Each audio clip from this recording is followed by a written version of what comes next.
مساء الفل والجمال، وحشتوني جدا جدا والله. موضوع النهارده في غاية الأهمية، هنتكلم فيه عن الأكلات اللي ممكن تكون خطر على حياتنا، فركزوا وصحصحوا بقى معايا. أنا عمرو نبيل الطنيخي، أهلا بيكم في فيديو جديد.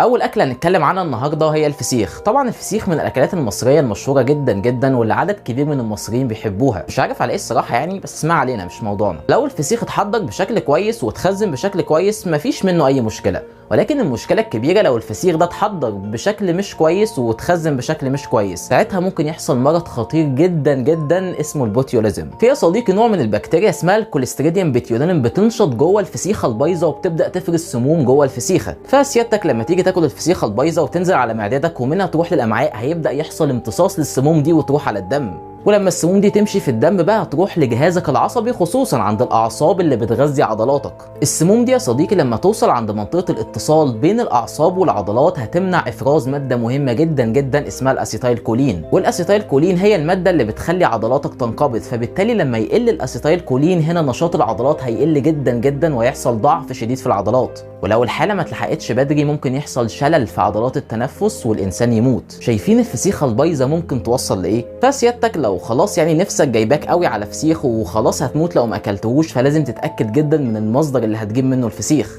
ولازم تتاكد هل الفسيخه بايظه ولا سليمه قبل ما تاكلها. حد هيسالني سؤال، يا ترى ايه الفرق بين الفسيخه البايظه والفسيخه السليمه؟ حضرتك انا مش فسخان يعني، اكيد مش هعرف. فلو حضرتك صممت بعد كل ده تاكل فسيخ، لو جيت اكلت الفسيخه وبدات تظهر عليك اعراض غريبه بعد الاكل زي الترجيع وزي الغثيان وزي تعب في الجسم، لازم تروح فورا لاقرب مستشفى.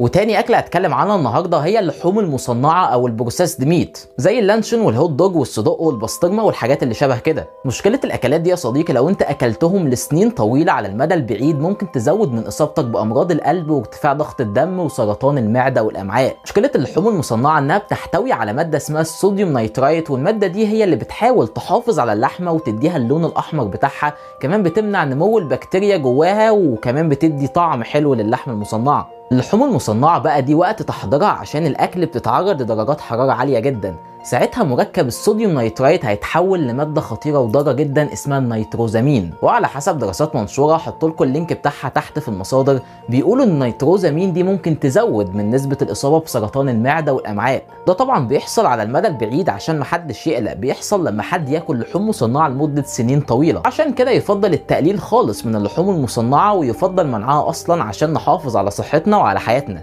اتعقدتوا من الحلقة؟ هكمل لسه برضه، فاضل جزء بسيط يعني.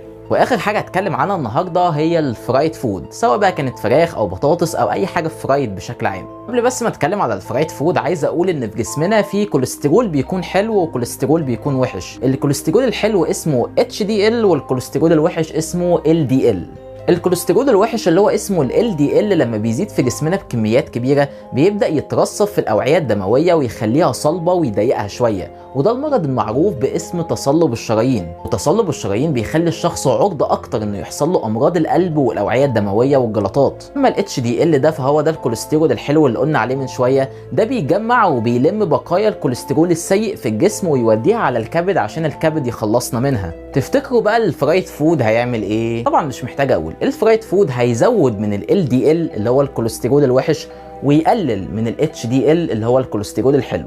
وتاني يا جماعه باكد، المشاكل دي بتحصل للناس اللي بتاكل فرايد فود بكميات كبيره لمده سنين طويله، يعني مش بتحصل من مره ولا 2 ولا 10، دي بتحصل على المدى البعيد. عشان كده يفضل تقلل من الفرايد فود قدر الامكان، ولو تقدر تمنعه يكون افضل يعني. خلاص كفايه عليكم كده النهارده، يا رب تكونوا استفدتوا وتكونوا استمتعتوا وتكون كده حلقه مهمه وخفيفه ولذيذه وظريفه ولطيفه، واستنونا في حلقات جايه. سلام عليكم.